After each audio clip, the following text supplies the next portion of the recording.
Guys IPL లో Sunday ధమాకా night match number 70 Rajasthan Royals versus Kolkata Knight Riders. ఈ రెండు టీమ్స్ మధ్య మ్యాచ్ అంటే డూ ఆర్ డే అని చెప్పుకోవాలి. ఎందుకంటే బోత్ టీమ్స్ ఈ సీజన్ లో మంచి ఫామ్ లో అయితే కనపడుతున్నాయి. ఈ మ్యాచ్ మనకి మే 19వ తారీఖు సాయంత్రం 7:30 బరస్పారా స్టేడియం అస్సాం లో జరుగుతుంది.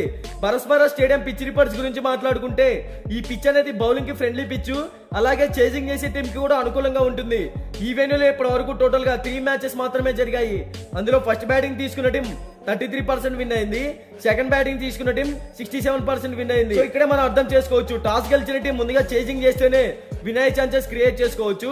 ఇక్కడ average first batting score 180 runs, average second batting score 159 runs. So ముందుగా బోత్ టీమ్స్ కి సంబంధించిన హెడ్ టు హెడ్ గురించి మాట్లాడుకుంటే ఇప్పటి వరకు ఈ రెండు టీమ్స్ మధ్య టోటల్ గా 29 మ్యాచెస్ జరిగాయి. ఇందులో రాజస్థాన్ రాయల్స్ 14 మ్యాచెస్ విన్ అయింది, కోల్కతా నైట్ రైడర్స్ కూడా 14 మ్యాచెస్ విన్ అయింది.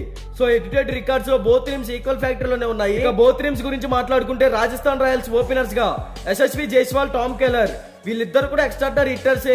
క్రీజ్ లో సెట్ అయితే టీమ్ కి ఒక పెద్ద స్కోర్ ని కూడా అందించగలుగుతారు. వన్ డౌన్ లో Sanju Samson as a captain గా మంచి ఫామ్ లోనే ఉన్నాడు, కానీ కొంచెం స్ట్రగుల్ అవుతున్నాడు అని చెప్పుకోవచ్చు. బ్యాటింగ్ పరంగా టీమ్ కి మంచి స్కోర్ ని బిల్డ్ చేస్తున్నాడు. తర్వాత రియాన్ పరాగ్ మంచి స్టెబిలిటీ ఉన్న player.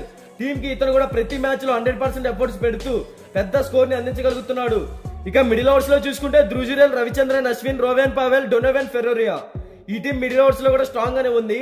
Dhruv perfect hitter, team కి ఇంపార్టెంట్ టైమ్ లో మంచి స్కోర్ ని బిల్డ్ చేస్తున్నాడు. తర్వాత Ravichandran Ashwin excellent allrounder, batting పరంగా ఫామ్ లోకి వస్తున్నాడు, బౌలింగ్ పరంగా కూడా వికెట్ టేకింగ్ పర్ఫార్మెన్స్ ఇస్తున్నాడు ప్రతి మ్యాచ్ లో కూడా. తర్వాత రోవెన్ పావెల్ కూడా సెటిల్ ప్లేయర్, ఎక్స్ట్రాడనరీ హిట్టర్. ఇతను గ్రీజ్ లో సెట్ అయ్యాడా టీమ్ కి ఒక పెద్ద స్కోర్ ని అందించగలుగుతాడు. ఇక డొనోవెన్ ఫెరోరియా ఇంపాక్ట్ ప్లేయర్ గా లాస్ట్ మ్యాచ్ లో టీమ్ లోకి వచ్చాడు. బ్యాటింగ్ పరంగా స్లోగా ఇన్నింగ్స్ అయితే స్టార్ట్ చేస్తున్నాడు. ఇతను బౌలింగ్ పరంగా కూడా మంచి హిట్టింగ్ అయితే చేయగలుగుతాడు, కానీ ఇతనికి బౌలింగ్ పరంగా ఛాన్సెస్ ఇవ్వడం లేదు. ఇక బౌలింగ్ సైడ్ చూసుకుంటే ట్రెంట్ బోల్ట్, ఆవేష్ ఖాన్, సందీప్ శర్మ, చాహల్ ఈ టీం బౌలింగ్ పరంగా కూడా స్ట్రాంగ్ గానే ఉంది. మరి బ్యాక్ టు బ్యాక్ లాసెస్ తర్వాత ఈ టీం ఎలాంటి కంబ్యాక్ ఇస్తుందో చూడాలి. ఓవరాల్ గా ఈ టీం టాస్ గెలిచినా ఓడినా ఫస్ట్ బ్యాటింగ్ కనుక చేస్తే కంపల్సరిగా 180+ టార్గెట్ అయితే సెట్ చేయాల్సి ఉంటుంది.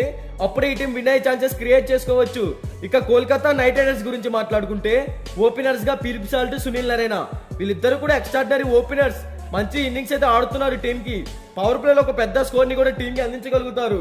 వన్ డౌన్ లో Venkatesh Iyer settle player, team కి ప్రతి మ్యాచ్ లో కూడా మంచి స్కోర్ ని బిల్డ్ చేస్తున్నాడు. తర్వాత Shreyas Iyer as a captain గా టీమ్ ని బాగా లీడ్ చేస్తున్నాడు అని చెప్పుకోవచ్చు. బ్యాటింగ్ పరంగా కూడా గ్రీజ్ లో సెట్ అయితే మంచి పర్ఫార్మెన్స్ ఇవ్వగలుగుతాడు. ఇక మిడిల్ ఓవర్స్ లో చూసుకుంటే Nitish Rana, Andre Russell, Rinku Singh, Ramandeep Singh. Nitish Rana excellent hitter, back to form, team కి మిడిల్ ఓవర్స్ లో మంచి ఇన్నింగ్స్ అయితే క్రియేట్ చేస్తున్నాడు. తర్వాత ఆండ్రూ రసూల్ మాత్రం కొంచెం బ్యాటింగ్ పరంగా వీక్ గా ఉన్నాడు. ఫస్ట్ లో ఇచ్చినంత పర్ఫార్మెన్స్ అయితే ఇప్పుడు ఇవ్వలేకపోతున్నాడు. బౌలింగ్ లో మటుకి ప్రతి మ్యాచ్ లో కూడా వికెట్స్ అయితే తీయగలుగుతున్నాడు. తర్వాత రింకు సింగ్ పర్ఫెక్ట్ హిట్టర్ అయినప్పటికీ ఏ మ్యాచ్ లో కూడా అంతగా పర్ఫార్మెన్స్ అయితే చేయలేకపోయాడు, చిన్నగా ఫామ్ లోకి వస్తున్నాడు. మరి ఈ మ్యాచ్ లో ఎలాంటి పర్ఫార్మెన్స్ ఇస్తాడో చూడాలి. ఇక Ramandeep Singh back to form, crease లో సెట్ అయితే మంచి స్కోర్ ని బిల్డ్ చేస్తాడు. ఇక బౌలింగ్ సైడ్ చూసుకుంటే Mitchell Starc, Harshit Rana, Varun Chakravarthy, Vaibhav Arora. Overall గా ఈ టీం బ్యాటింగ్ ఆర్ బౌలింగ్ పరంగా స్ట్రాంగ్ గానే కనబడుతుంది.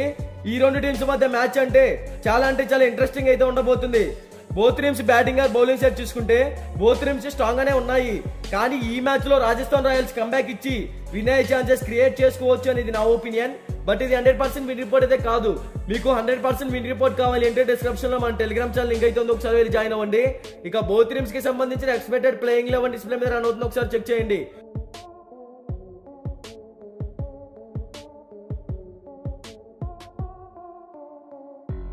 మీకు ఈ వీడియో నచ్చితే లైక్ చేయండి, కామెంట్ చేయండి, సబ్స్క్రైబ్ చేసుకోండి.